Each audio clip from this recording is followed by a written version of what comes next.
اس سے انہیں کوئی ایسا احساس ہوا کہ انہوں نے کچھ یگانگت کا ثبوت نہیں دیا. مہمان بن کے آئے تھے تو مہمان بداری کا تو طریقہ کا انداز یہ ہے نا کہ کچھ تھوڑی سی یگانگت ہوتی. تو یہ کیوں اس انداز سے انہوں نے یہ کر لی؟ رد عمل ان کا ایسا کیوں ہوا ہے؟ یہ اس لیے انہیں کچھ اس کا احساس پیدا ہوا. منہم خیفۃ قالوا لا تخف، وہ بھی اندازے سے پہچان گئے کہ ان کو کچھ تردد ہوا ہے. کہا کچھ تردد کی بات نہیں ہے، یعنی سیدھی سی بات ہے کہ ہمیں بھوک نہیں ہے، تردد کی بات نہیں ہے. وَبَشَّرُوهُ بِغُلَامٍ عَلِيمٍ، دوسرے مقامات پہ بڑی تفصیل سے لکھا گیا ہے کہ انہوں نے حضرت ابراہیم علیہ السلام، قرآن میں دوسرے مقام پہ ہے کہ یہاں بھی آئے گا کہ اچھی خاصی عمر ہو چکی تھی، بڑھاپے تک کی عمر آ گئی ہوئی تھی، خود بھی بیوی بھی، اور ابھی ان کے ہاں اولاد نہیں ہوئی تھی. اور یہ بھی ہے کہ اگر پہلا بیٹا پیدا ہوا تھا حضرت اسماعیل علیہ السلام تو اس کے 14 سال بعد تک پھر دوسرا بیٹا نہیں پیدا ہوا. حضرت اسحاق علیہ السلام دوسرے بیٹے تھے اور وہ 14 سال بعد وہ پیدا ہوئے تھے. تو ممکن ہے یہ چیز بھی ہو، کچھ نا امیدی کی صورت ہو. تو انہوں نے ایک لڑکے کی بشارت دی علیم کہ وہ بیٹا بھی بہت صاحب علم ہوگا. فَأَقْبَلَتِ امْرَأَتُهُ فِي سَرَّةٍ فَسَكَّتْ وَجْهَهَا وَقَالَتْ عُجُوبٌ عَقِيمٌ. تو بیوی نے سنا تو اس نے، جیسے کہتے ہیں نا کہ اس نے کہا کہ ہائے میری توبہ، اس بڑھاپے کے اندر اور اولاد کی بات تم کر رہے ہو، کیا کہہ رہے ہو؟ یعنی جیسے عام طور پہ یہ کہتا ہے کہ یہ تو کچھ شرم کی سی بات ہے، 80-85 سال کا یہ بوڑھا، میں 70-75 سال کی بوڑھی، اور میرے متعلق کہہ رہے ہو کہ میرے یہاں اولاد ہوگی، کیا کہہ رہے ہو؟ انہوں نے کہا کہ نہیں کوئی بات نہیں، یہ ایسی ہے جو ہم تمہیں خبر دے رہے ہیں. قالوا كذلك قال ربك انه هو الحکیم العلیم. اس نے کہا کہ یہ بات ہم اپنی طرف سے نہیں کہتے، یہ تو ایک پیغام خداوندی تھا جو ہم تم تک پہنچا رہے ہیں.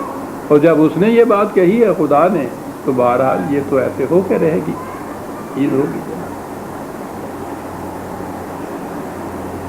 یہاں 2 لفظ آئے ہیں، هو الحکیم العلیم. یہ ہے مقام جہاں کھڑا ہونا پڑتا قرآن کے لیے. یہ جو اب اس بڑھاپے میں بھی اولاد ہو رہی ہے تو یہ کوئی معجزہ نہیں ہے. معجزے میں حکمت کا تعلق ہی نہیں ہوتا. جو تصور ہے میریکل کا، وہ تو یہ ہے کہ جتنے قاعدے قانون عوام ہوتے ہیں ان کو ڈیفائی کرتا ہوا ایک واقعہ سرزد ہوتا ہے. اس کے تو معنی ہی معجزہ کہ عقل کا عاجز آ جانا ہے کہ عقل سمجھ ہی نہ سکے یہ کیسے ہو گیا. تو جو چیز ایسی ہو اس میں دلائل اور حکمت کا کیا تعلق، خدا کے حکیم ہونے کا کیا تعلق؟ علیم وہ جانتا ہے کہ کیوں نہیں اولاد ہو رہی، حکیم کہ یہ ایک چیز ایسی ہے جو حکمت کی روح سے ہو جائے گی. ورنہ یہ ہونا چاہیے تھا کہ خدا اس پہ قادر ہے، وہ جو چاہے کر سکتا ہے، یہ نہیں کہا. میں نے عرض کیا نا قرآن کریم کس طرح سے عزیزان من سمجھا جاتا ہے. یہاں یہ چیز، اور یہ دوسرے مقام پہ آ چکی ہوئی ہے بات. اسی قسم کا واقعہ حضرت زکریا علیہ السلام کے ساتھ پیش آیا. ان کے یہاں بھی اولاد نہیں تھی، وہ بھی کبر سے نہیں تھی. ان کے یہاں بھی اسی طرح سے بشارت دی گئی تھی. انہوں نے بھی یہی، ان کا بھی رد عمل یہی تھا، اور وہاں بھی یہی چیز تھی کہ حکمت سے کام لیا.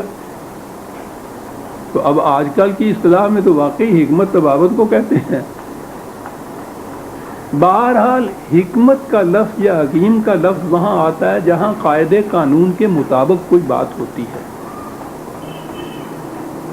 وہاں کیا کہا تھا قرآن نے حضرت یحییٰ علیہ السلام کی پیدائش کیسے ہوئی؟ وَأَصْلَحْنَا لَهُ زَوْجَهُ 21/90۔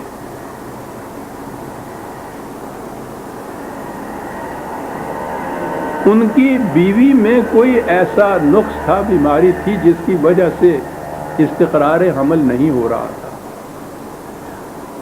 اس کی اصلاح ہو گئی۔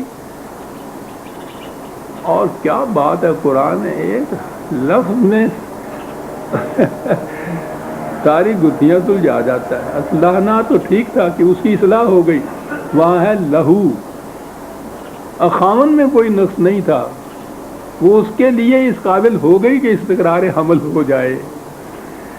اصلاحنا لہو، تو اب نظر آتا ہے کہ اس میں کوئی وہ معجزے والی بات نہیں ہے، اس کی اصلاح کر دی گئی، اس میں صلاحیت پیدا ہو گئی اس بات کی، اولاد پیدا کرنے کی، اور خاوند تو ٹھیک ہی تھا، بھلا چنگا تھا، لہو، تو اس طرح سے اولاد پیدا ہو گئی۔ اور یہاں بھی قرآن کریم نے حکیم علیم کہا ہے، تو یہ اسی انداز کی کوئی چیز ہے جیسے بھی ہے، تفصیل تو قرآن نے نہیں دی، لیکن خود یہ چیز بتا رہی ہے کہ جیسے حضرت زکریا علیہ السلام کے ضمن میں واقع ہوا تو کچھ اس قسم کی چیز ہے کہ واقع نہیں ہوئی۔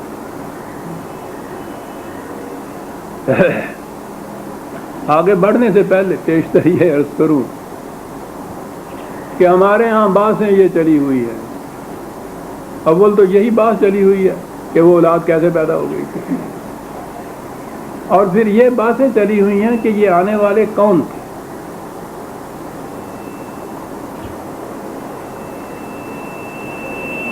ایک گروہ کہتا ہے کہ وہ فرشتے تھے، ملائکہ جنہیں کہتے ہیں۔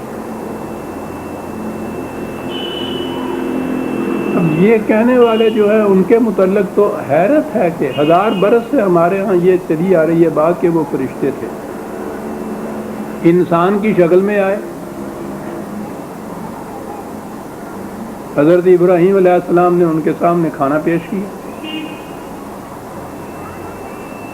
انہوں نے کھانے سے انکار کیا، تو انسان کی شکل کے اندر آئے نا، وہ کہا کہ انہوں نے انکار اس لیے کیا تھا کہ وہ فرشتے تھے، فرشتے کھانا نہیں کھاتے، یعنی فرشتے انسان کی شکل میں تو آ جاتے ہیں لیکن کھانا نہیں کھاتے، کیا بتایا۔ اور اس میں تو ضرورت ہی نہیں کسی دلیل دینے کی، قرآن نے دیگر مقامات پر خود کہا ہے، ملائکہ کے متعلق رسول اللہ اور صحابہ سے کہا ہے کہ وہ نظر نہیں آیا کرتے۔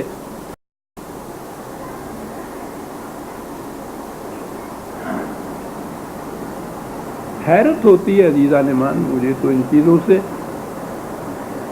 کہ اتنی لمبی چوڑی باتیں ہیں، یہ صرف اس لیے ہے کہ قرآن نہیں ان کے سامنے،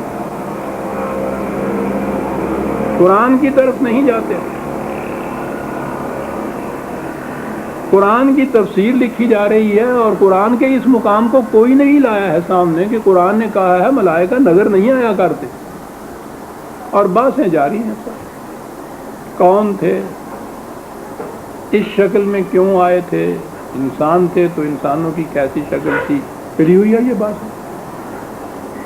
پہلے تو عزیزان من یہ سوچئے کہ دین سے اس سوال کا تعلق کیا ہے کہ وہ کون تھے، ہم سے اس کا واسطہ آج کیا ہے کہ وہ کون تھے۔